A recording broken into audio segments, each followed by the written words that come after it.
Essula y'ekkumi.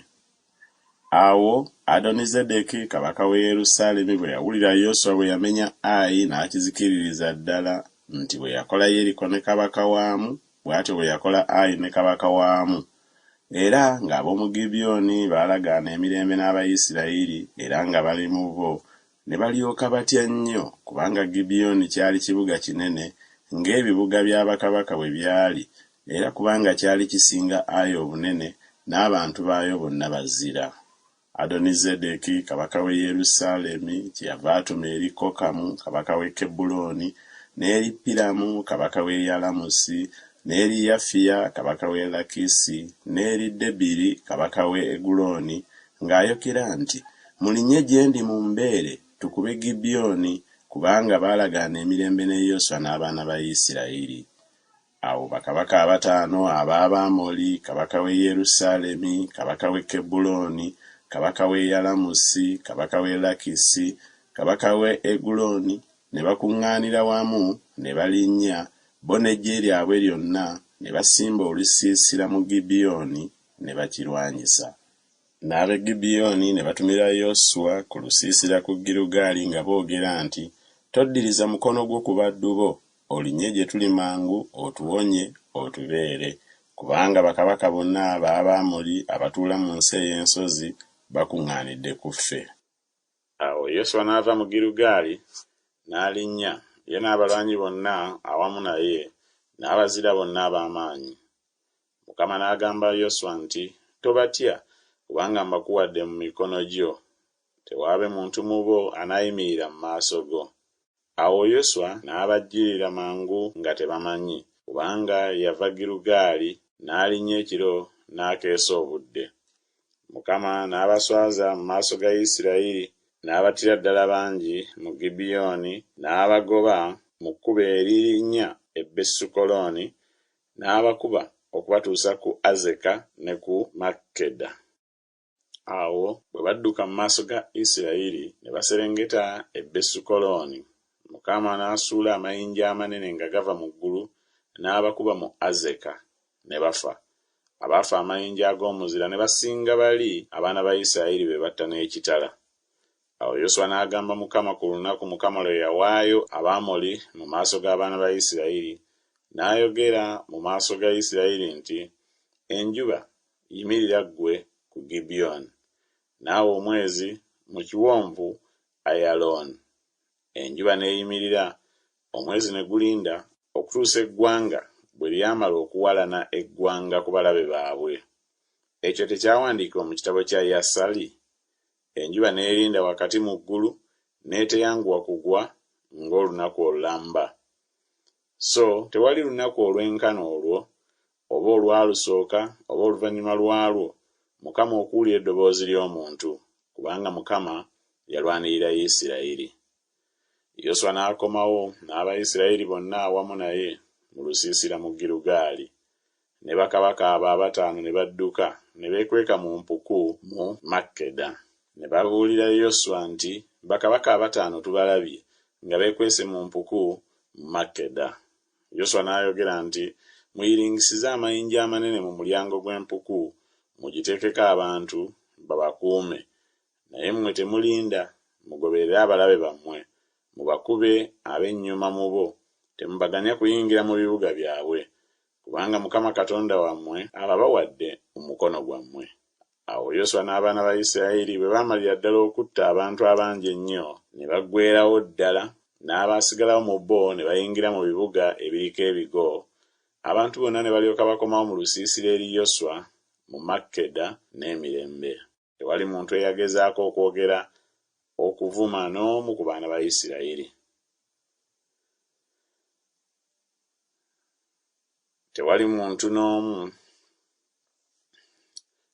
muntu eyagezaako okwogera okuvuma n'omu ku baana ba Isirayiri. Yoswa n'alyoka ayogera nti, muggulewo omulyango gw'empuku, muggyemu bakabaka bali abataano mu mpuku. Ne bakola bwe batyo, ne baggyamu bakabaka bali abataano mu mpuku, ne babamuleetera kabaka w'e Yerusaalemi, kabaka w'e Kebbulooni, kabaka w'e Yalamusi, kabaka w'e Lakisi, kabaka w'e Eguloni. Awo bwe baggyamu bakabaka bali, ne babaleetera Yoswa. Yoswa n'ayita abasajja bonna aba Isirayiri n'agamba abaami abaabalwanyi abaagenda naye nti mujje musse ebigere byammwe mu bulago bwa bakabaka bano. Ne bajja ne bassa ebigere byabwe mu bulago bwabwe. Yoswa n'abagamba nti temutya so temukankana, muddeemu amaanyi mugume emyoyo, kubanga Mukama bw'alikola bw'ati abalabe bammwe bonna be mulirwana nabo. Oluvannyuma Yoswa n'abafumita n'abatta, n'abawanika ku miti 5, ne bawanikibwa ku miti okutuusa olw'eggulo. Awo enjuba bwe yali egwa, Yoswa n'alagira ne babajja ku miti ne babasuula mu mpuku mwe baali beekwese, ne bateeka amayinja amanene mu mulyango gw'empuku ne kaakano. Yoswa n'amenya Makkeda ku lunaku olwo, n'akikuba n'obwogi bw'ekitala, ne kabaka waamu n'abazikiririza ddala bo n'emyoyo gyonna egyalimu, n'atasigazaako n'omu. N'akola kabaka w'e Makkeda nga bwe yakola kabaka w'e Yeriko. Yoswa n'ava mu Makkeda n'Abayisirayiri bonna awamu naye n'agenda e Libuna, ne balwana n'ab'e Libuna. Mukama nakyo n'akiwaayo ne kabaka waamu mu mukono gwa Isirayiri, n'akikuba n'obwogi bw'ekitala n'emyoyo gyonna egyalimu, n'atasigazaamu n'omu. N'akola kabaka waamu nga bwe yakola kabaka w'e Yeriko. Yoswa n'ava mu Libuna n'Abayisirayiri bonna awamu naye n'agenda e Lakisi, n'akisimbako olusiisira n'akirwanyisa. Mukama n'akiwaayo Lakisi mu mukono gwa Isirayiri, n'akimenya ku lunaku olwokubiri, n'akitta n'obwogi bw'ekitala n'emyoyo gyonna egyalimu, nga byonna bye yakola Libuna. Kolamu kabaka w'e Gezeri n'alyoka alinnya okuyamba Lakisi. Yoswa n'amukuba ye n'abantu be, n'atasigazaako n'omu. Yoswa n'ava mu Lakisi n'Abayisirayiri bonna awamu naye n'agenda e Eguloni, ne bakisimbako olusiisira, ne bakirwanyisa, ne bakimenya ku lunaku olwo, ne bakitta n'obwogi bw'ekitala n'emyoyo gyonna egyalimu, n'agizikiririza ddala ku lunaku olwo, nga byonna bye yakola Lakisi. Yoswa n'ava mu Eguloni n'Abayisirayiri bonna awamu naye n'agenda e Kebuloni, ne bakirwanyisa, ne bakimenya, ne bakitta n'obwogi bw'ekitala ne kabaka waamu n'ebibuga byakyo byonna n'emyoyo gyonna egyalimu, n'atasigazaako n'omu, nga byonna bye yakola Eguloni, naye n'akizikiririza ddala n'emyoyo gyonna egyalimu.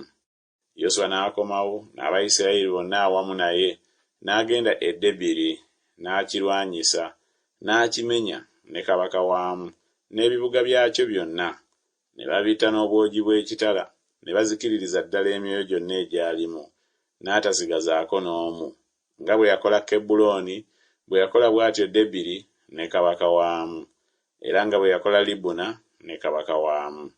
Bw'atyo Yoswa bwe yakuba ensi yonna, ensi ey'ensozi, n'oluuyi olw'obukiika obwa ddyo, n'ensenyi, n'ebiwonvu, ne bakabaka baamu bonna, n'atasigazaako n'omu, naye n'azikiririza ddala bonna bonna abassa omukka, nga Mukama Katonda wa Isirayiri bwe yalagira. Yoswa n'abakuba okuva ku Kadesubanea okutuuka ku Gaza, n'ensi yonna eya Goseni okutuuka ku Gibeyoni. Ne bakabaka abo bonna n'ensi yaabwe Yoswa n'abamenya mulundi gumu, kubanga Mukama Katonda wa Isirayiri yalwanirira Isirayiri. Yoswa n'akomawo n'Abayisirayiri bonna awamu naye mu lusiisira mu Girugaali.